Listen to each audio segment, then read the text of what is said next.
अस्सलाम वालेकुम। आज जो हमने लास्ट करना है ना इस चैप्टर नंबर 2 का असूल बैंककारी का ज़र एतबार की तख्लीक। ये जो है ये हमारा लास्ट वाला लॉन्ग क्वेश्चन है कि ज़र एतबार है क्या, इसकी तख्लीक क्या है, मतलब कि इसे बनाने का तरीका क्या है और इसे तख्लीक करने के तरीके क्या है, और फिर है एतबारी ज़र। एतबारी ज़र में क्या क्या था हमारा, चेक, हुंडियाँ और ड्राफ्ट। ये क्या था, एतबारी ज़र। जिसे हम एक कागज़ देखें ना, एक कागज़ देते ना चेक के ऊपर, हम इतनी बड़ी इसके ऊपर अमाउंट लिख देते हैं, तो ये क्या है, एतबारी, मतलब कि हम इसके ऊपर एतबार करते हैं कि ये जो कागज़ है ये हमारे पैसे हमें वापस लौटा देगा। फिर क्या है, एतबारी ज़र तख्लीक करने की रुकावटें। तो 3 टॉपिक आज हमने पढ़ने हैं कि एतबार ज़र, एतबार की तख्लीक क्या है, एतबारी ज़र तख्लीक करने के तरीके और एतबारी ज़र की तख्लीक करने में रुकावटें। ठीक है, तो इसमें आप जरा देखो अपनी बुक के ऊपर, ज़र एतबार की तख्लीक। बैंक ज़र एतबार की तख्लीक का कारखाना होता है। तजारती बैंक अलात एतबार जारी करते हैं और दरअसल ज़र तो नहीं होते, लेकिन ज़र के तमाम फ़राइज़ सर अंजाम देते हैं। इन हालात के अजरा की वजह से अमूमी लेन देन में ज़र नकद की कम ज़रूरत पड़ती है। बैंककारी में एतबार और कर्ज़े की इस्तिलाह को एक ही मफ़हूम के लिए इस्तेमाल किया जाता है, क्योंकि इस तरह असल ज़र की बजाय महज एतबारी लेन देन किया जाता है। बैंक एक तरफ से लोगों की अमानतें वसूल करता है, दूसरी तरफ कर्ज़े जारी करके हुंडियों पर बट्टा लगाकर ज़र एतबार की तख्लीक करते हैं, जिससे ज़र की मंडी में ज़ेरे गर्दिश ज़र की रसद में इजाफा हो जाता है। इस तरह हम बैंक एतबार के खालिक कहलाते हैं। अब ये यहाँ से लेके यहाँ तक इन्होंने हमें यहाँ क्या क्या बताया है कि बैंक पहले काम क्या क्या करता है। पहले एतबारी ज़र क्या था, इसमें क्या है, चेक, हुंडियाँ और ड्राफ्ट। ठीक है, ये हो गया हमारा एतबारी ज़र।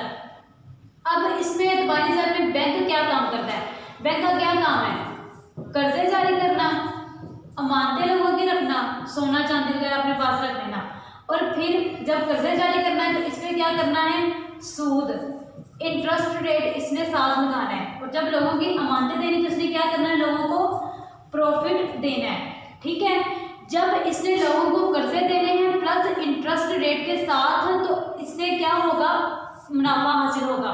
जब इसने लोगों की अमानतें अपने पास रखनी है तो इसने लोगों की अमानतों के साथ क्या देना है, प्रॉफिट देना है। तो ये इसने सारा काम किसमें करना है, एतबारी ज़र की तख्लीक में इसने ये सारा काम करना है। ठीक है, फिर आगे देखो ज़रा, हार्टले ने क्या कहा है, कर्ज अमानतें तख्लीक करते हैं और अमानतें कर्ज तख्लीक करती हैं। इसलिए क्या है, कर्ज अमानतें तख्लीक करती हैं।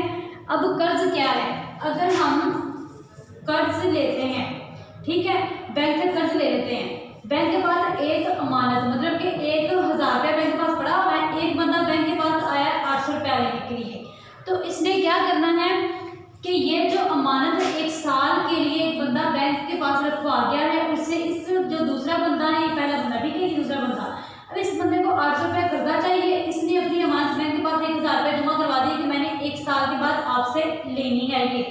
अब ये बंदा कह रहा है मुझे कर्ज चाहिए, मैं आपको 6 माह बाद वापस कर दूंगा। ठीक है, ये बंदा 6 माह बाद हमें वापस कर देगा, तो ये अमानत उठा के इसे कर्ज पे दे देगा, ये 1000 रुपया, इस 1000 में से ये 800 इसे कर्ज दे देगा, बैंक 200 अपने पास रख लेगा, बाकी जो 800 होगा इस बंदे को कर्ज दे देगा, कितने महीने के लिए, 6 महीने के लिए। ठीक है, प्लस इसने क्या करना है, 800 के साथ इंटरेस्ट रेट ऐड करना है। इंटरेस्ट रेट ये कितना ऐड कर रहा है, तकरीबन 100 रुपया, ये कह मुझे आपने 6 माह बाद 900 रुपया देना है।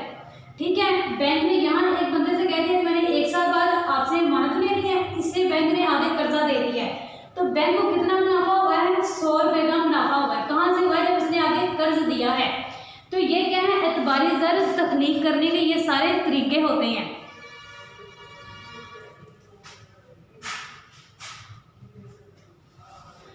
अब आगे क्या है, प्रोफेसर क्राउथर ने इसकी तारीफ क्या बयान की है, जरा अपनी बुक से देखो। बैंक का अहम काम अदायगियों और वसूलियों के लिए आसान आला मुबादला फराहम करना है। बैंकों को एतबारी खालिक कहा जाता है क्योंकि वो सिर्फ ज़र का कारोबार ही नहीं करते बल्कि ज़र पैदा भी करते हैं। अब इसने यहाँ क्या कहा है कि अमानतें जमा है, जितनी भी अमानतें हैं ना वो सारी जमा हो गई हैं,